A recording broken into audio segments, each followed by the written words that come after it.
नात्याला काळिमा फासणारी घटना वसईमध्ये घडली आहे. जे हात बहिणीच्या संरक्षणासाठी उठायला हवेत, ते हात स्वतःच्याच बहिणीच्या अंगाची लोचके कस काय तोडू शकतात? विचार जरी केला तरी अंगावर काटा उमटतो.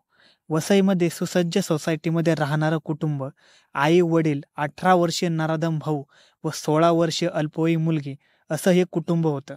आई वडील रोज नेहमीप्रमाणे कामाला जात असे व दोघे बहीण भाऊ शाळेत. हा त्यांचा रोजचा दिनक्रम असे. आई वडील मोठ्या भावाला सांगून जायचे की बहिणीची काळजी घे, शाळेत जाताना व घरी मागे येताना तिच्या सोबत येत जा, तिला कुठेही एकटं सोडू नको. परंतु त्या वयात आलेल्या मुलाच्या मनात काळं पाप शिजत होतं.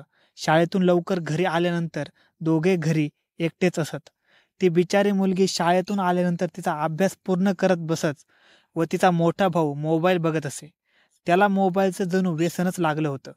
मोबाईलमध्ये तो अश्लील व्हिडिओ देखील पाहायचा, त्यामुळे त्याला उत्तेजना जाणवत होती. अशा परिस्थितीत त्याने त्याच्या अंगाची गरमी उतरवण्यासाठी बहिणीलाच निवडलं. तो तिच्या जवळ जाऊन वेगवेगळे चाळे करत असे. अशाच एका दिवशी, शनिवारचा दिवस होता. आई वडील कामाला गेले होते. दोघे बहीण भाऊ दुपारी घरी आले होते व आई वडील येईपर्यंत ते एकटेच घरात होते. याचाच फायदा त्या मुलीच्या मोठ्या भावाने घेतला. तो तिला अंगावर स्पर्श करू लागला, परंतु मुलीने तिरस्कार केल्यानंतर तिने रागात येऊन ओढणीने त्या मुलीचे हातपाय बांधले व अशा स्थितीत तिच्यावर लैंगिक अत्याचार केला.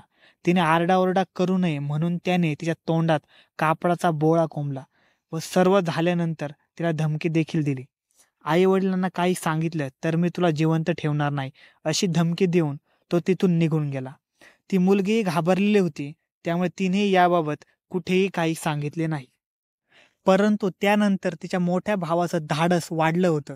आता तो अशा वेळेची वाटच पाहत असे व तो वारंवार ही घटना आता करू लागला. ती मुलगी या सर्वाला कंटाळली होती, म्हणून ती थोडे दिवस तिच्या मामाकडे जाण्याचा निर्णय घेते व त्यानंतर मामाच्या घरी गेल्यानंतर थोडे दिवस चांगले गेले, परंतु तिथेही तिच्या मामाची तिच्यावर वाईट नजर पडली. तिच्या मामानेही तिच्यावर झोपेत असताना जबरदस्ती लैंगिक अत्याचार केला होता. ती ओरडू नये म्हणून हाताने तिचे तोंड दाबून तो तिच्यावर जबरदस्ती करत असे. हा प्रकार वारंवार होत असे. कधी तिचा मोठा भाऊ तर कधी तिचा मामा. ऑगस्ट 2024 ते डिसेंबर 2024 या 5 महिन्याच्या कालावधीत दोघांकडूनही या अल्पवयीन मुलीवर लैंगिक अत्याचार होत होता. परंतु वारंवार होणाऱ्या लैंगिक अत्याचारामुळे ती मुलगी गरोदर राहते. ही बाब जेव्हा तिच्या मामाच्या लक्षात येते, तेव्हा तो तिला मुंबईमधील ग्रँड रोडच्या एका दवाखान्यात घेऊन जातो व तिथे तिचा गर्भपात करतो. गर्भपात केल्यानंतर ती अल्पवयीन मुलगी पूर्णपणे हादरून जाते व डिप्रेशनमध्ये जाते. शाळेत जायच्या वयात तिच्यासोबत एवढा मोठा हादसा झालेला असतो. या सर्वाला ती वैतागलेली असते व शेवटी ती पोलिसांकडे तक्रार दाखल करायला जाते व वसई पोलीस ठाण्यात मामा व भावाविरुद्ध तक्रार दाखल करते.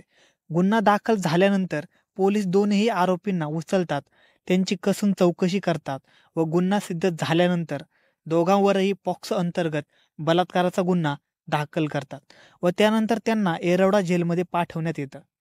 धन्यवाद मित्रांनो. अशाच नवनवीन क्राईम स्टोरीज ऐकण्यासाठी आजच सबस्क्राईब करा व घटनेबद्दल तुमचं काय मत आहे हे कमेंटमध्ये आम्हाला कळवा.